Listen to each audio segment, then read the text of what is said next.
My name is Lauren, and I work as a nurse. My husband, Eric, is currently a full-time stay-at-home husband. Not long ago, Eric was working as a company employee, but he decided to quit his job because he didn't get along with his new boss. When Eric told me about his decision, I was quite angry that he quit without consulting me first. However, I tried to stay positive, thinking it might be better that he made the decision to leave before the job made him depressed. Although Eric doesn't bring in any earnings anymore, I have a steady job as a nurse. We are also fortunate to live in a house that my mother left to me when she passed away a few years ago. This means we don't have to worry about paying rent, which helps us make a good living without financial stress. Initially, I was very anxious and stressed about Eric not working. It felt strange and unsettling to be the sole breadwinner of the family. However, over time, I noticed that Eric was doing an excellent job with the housework. He took care of all the chores, cooked meals, and made sure everything was in order. Gradually, I got used to this new arrangement and even started to enjoy our life together more. One day, I came home from work to find my sister-in-law, Melissa, visiting our home. Eric greeted me cheerfully as I walked through the door. "Welcome home, honey. Hope you had a great day at work." "Oh, I think I forgot to tell you Melissa was coming over. I'm sorry I forgot to mention it." To be honest, I was a bit upset with Eric. He spoke as if he wasn't sorry about it at all. But then, I realized it had been a long time since I had seen Eric so cheerful and relaxed. "I see. It's totally fine. But from next time, could you please let me know in advance?" I replied, trying to stay calm. Eric smiled and agreed. He then turned to Melissa and suggested, "Maybe it's time for you to head home now." But Melissa didn't seem to agree. "Already? I don't want to go home yet. Since this house has enough space and room, I think I want to sleep over tonight," she said. I was taken aback by her response. It was unexpected and put me in a difficult position. I didn't want to be rude, but at the same time, I was hoping for a quiet evening after a long day at work. However, seeing Eric so happy and my sister-in-law being comfortable, I decided to go along with it for now. I smiled and said, "All right, Melissa, you can stay over tonight. But please, next time, let us plan it out a bit better." Melissa beamed with joy, and Eric looked relieved. We spent the evening together, and I tried to make the best of it, even though it wasn't what I had planned. I reminded myself that family is important, and making small sacrifices can lead to stronger bonds and happier moments. I looked at Eric's face, and in a panic, he told her, No, it's too sudden, Melissa. Please go home for today." When Eric said that, Melissa glared at me and went home angrily. "Why did Melissa come over today?" I asked. "It's quite a distance for her to come over." Actually, Melissa got a divorce recently. She has no place to go, so she went back to my parents' place. But their apartment is small, and they asked her to hurry up and find a job and give them money. She feels very unwelcome, and I feel sorry for her, Eric explained. I listened to my husband and got frustrated because I couldn't understand why he felt so sorry for her. Then Eric said, "I am sorry about today. I have been searching but couldn't get a job, and I wanted someone to listen to me for a change, so I let her in." I was angry at Eric for his selfish behavior, but realized he needed this. I said, "Okay, it's true that it's better to have someone than being alone in that kind of situation. But next time, make sure you call me and have her leave before I get back, okay?" I wondered if I was spoiling Eric too much, but I made sure he knew to inform me next time, so I stopped talking about it further that day.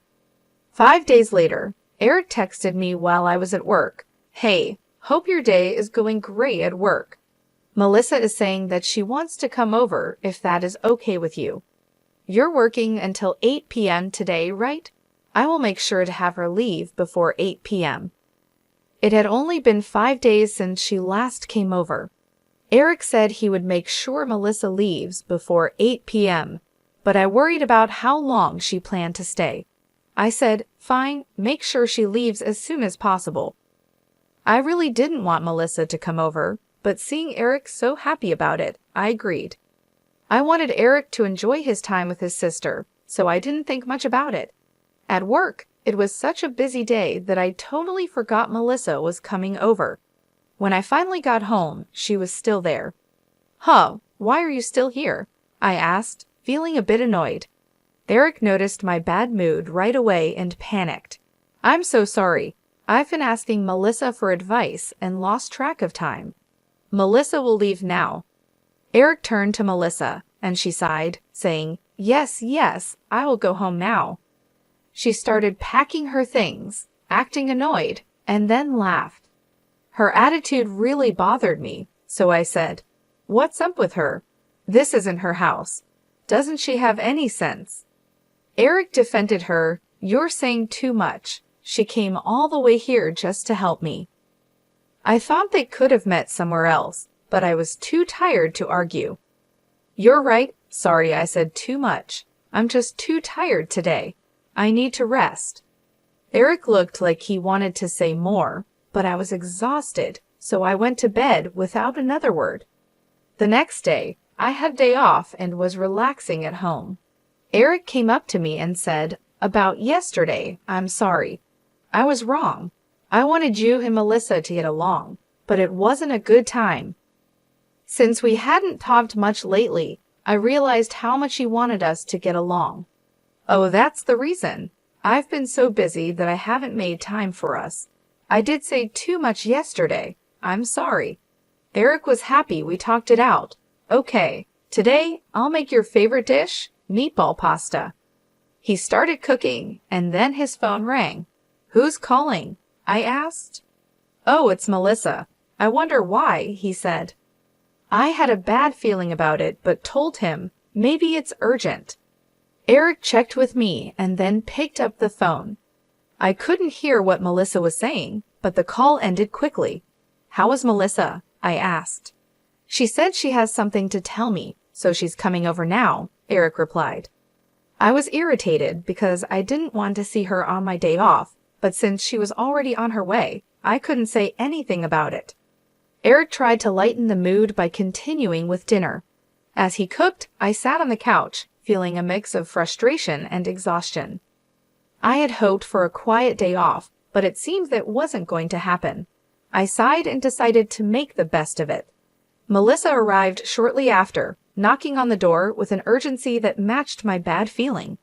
Eric let her in, and she walked straight into the living room without much of a greeting. "I have something important to tell you both," Melissa said, her voice serious. I exchanged a glance with Eric, who looked just as puzzled as I felt. "What is it, Melissa?" I asked, trying to keep my voice calm. She took a deep breath and said, "I've been offered a job in another city, and I'm thinking of taking it. But I need a place to stay until I get things sorted out." My heart sank. The last thing I wanted was more disruptions in our already hectic lives. But before I could respond, Eric spoke up. "That's great news, Melissa. Congratulations on the job offer," he said, his face lighting up. "But where do you plan to stay?" Melissa looked at both of us with hopeful eyes. "I was hoping I could stay here, just for a little while. I promise it won't be long." I felt a wave of frustration wash over me. We had just talked about needing more time for ourselves, and now this. But seeing the hopeful look on Melissa's face and Eric's supportive expression, I knew I couldn't outright refuse. "I understand your situation, Melissa," I said, choosing my words carefully. "But we need to set some ground rules if you're going to stay here. It can't be like last time. We need to know in advance when you'll be here, and you need to respect our space." Melissa nodded eagerly. "Of course, Lauren. I'll make sure to follow your rules. Thank you so much for understanding." Eric looked relieved, and I sighed, hoping we could manage this new arrangement without too much trouble. "All right, let's get through dinner first," I said. "Then we can talk more about the details." We sat down for the meal Eric had prepared, and the conversation was mostly light, though I couldn't shake the underlying tension. After dinner, we discussed Melissa's stay in more detail, setting clear boundaries and expectations. As I lay in bed that night, I couldn't help but feel a mix of worry and hope. I wanted to support Eric and Melissa, but I also needed to protect our space and sanity. It was going to be a delicate balance, and I hoped we could manage it without too much strain on our relationship. The days that followed were a test of patience and understanding. Melissa kept to her promise, respecting our space and giving us advance notice of her plans. Eric and I worked on communicating better, making sure to set aside time for just the two of us. In the end, it wasn't easy, but we managed to find a rhythm that worked for everyone. And though it took time and effort, the experience brought us closer together, teaching us the importance of balance and understanding in our relationships. "I'll make Melissa's pasta too," Eric said happily and started cooking. He didn't notice I was upset, and I couldn't understand why he didn't refuse her from coming over. But I thought this was my chance to tell her myself. After 15 minutes, the doorbell rang. Since our house was far from where Melissa was staying, I didn't expect her. But it was Melissa at the door with a big suitcase. I had a bad feeling about this, but let her in. Eric was still preparing lunch, so I asked Melissa, "What happened?" Melissa looked like she was crying and said, "Actually, I got kicked out from my parents' house. They kicked me out because I wasn't working. They said I have no right to stay there. They are such horrible parents, right?" My bad feelings were coming true as I listened. Then Eric said, "What the heck, that sucks. Family is about helping each other out. They are such horrible parents." I was annoyed by what Eric said, but since it wasn't my business, I kept my mouth shut and listened. Melissa said, "You see, I have nowhere to go, so I want you to let me live here." I didn't want Melissa to stay with us and tried to refuse, but before I could, Eric said, "Well, then there's no other choice but for you to stay with us. Luckily, we have a spare room, so stay with us from today." I glared at Eric and he said, "What's with that facial expression? Melissa needs help." I couldn't take it anymore and said, "What are you saying? Don't make this decision on your own. Eric, you're not working, and Melissa, you're not working either, right? I can't support two people on my salary alone." At that moment, something hit me on the head. I didn't know what happened, but then Melissa said, "Eric, don't throw an egg at her." She was laughing hysterically, and when I touched my hair, I felt eggshells. Eric said, "It's your fault, Jessica. Be nicer to Melissa. If you keep having this horrible attitude with Melissa, we're getting divorced. And if we get divorced, you know you'll have to leave this house, right?" Eric looked at me triumphantly, and Melissa looked at me with satisfaction. Since I kept quiet, they thought I was convinced by them. Melissa asked, "Jessica, are you ready to apologize to us? If so, then just go take a shower, and then we can eat the meatball pasta." I prepared to talk about how the three of us were going to live together. Eric happily finished preparing lunch while Melissa snickered at me and relaxed on the couch watching TV. I had something to say to both of them, but instead, I took Melissa's luggage and threw it off the balcony. They were shocked by my sudden action and yelled, "What are you doing? Are you out of your mind?" Eric panicked and told me to go get the stuff I threw out. I replied, "Why should I? This is my house. I won't allow you to do anything anymore." Eric said, "What are you saying? This is our house, as husband and wife, so it's my house too. I am letting my sister stay here." I scoffed and laughed, and he asked, "What's so funny?" I replied, "Don't you know that I'm the owner of this house? My mother gave it to me, so you have no right to it." Eric and Melissa looked surprised. They said, "For real? Oh no, that's not right. Even if that's the case, since we're still married, it doesn't really matter, you know." They started mumbling, so I said, "This house is mine. If you want to live with your sister so badly, why don't you rent a house and live with her? Besides, why should I support people who don't work at all?" Eric, you worked hard until you quit your job, so I didn't say anything about it. But recently, you haven't been doing any housework either. Honestly, I'd rather live alone. When I told Eric what I had been thinking, he said, "Oh, really? So that's what you've been thinking about, huh? Well, I don't want a wife who doesn't take care of my family and can't even thank me for taking care of the house." As he said that, he took out divorce papers. I wondered how he had them prepared so quickly. My sister-in-law looked at me with a huge grin on her face, and I understood that she was the one who came up with this idea. "I've already written my part, so all you have to do is fill in your part," Eric said. "I'll give you some time to think alone. Since you don't have any other choice, just contact me when you want to apologize, all right?" After they said that, both Eric and Melissa left. I quickly took a shower, completed the divorce papers, and went to submit them.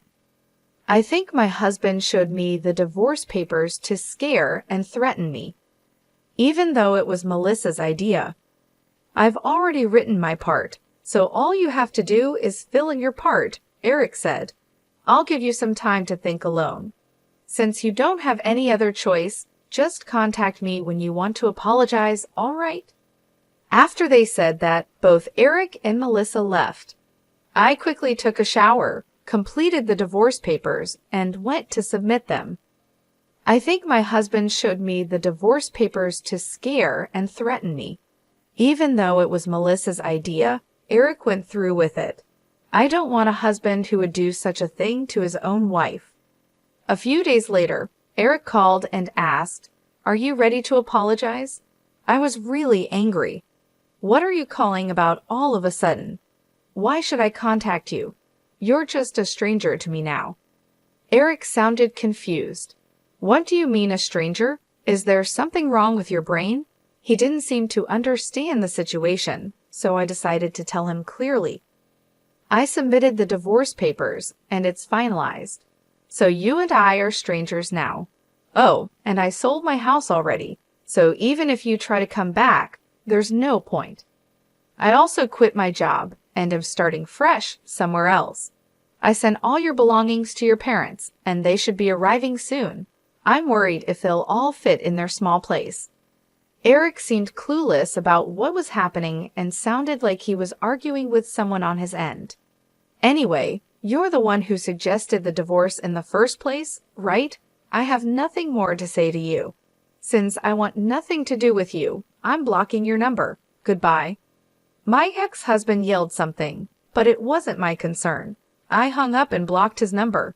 A few months later, I happened to visit the area where I used to live.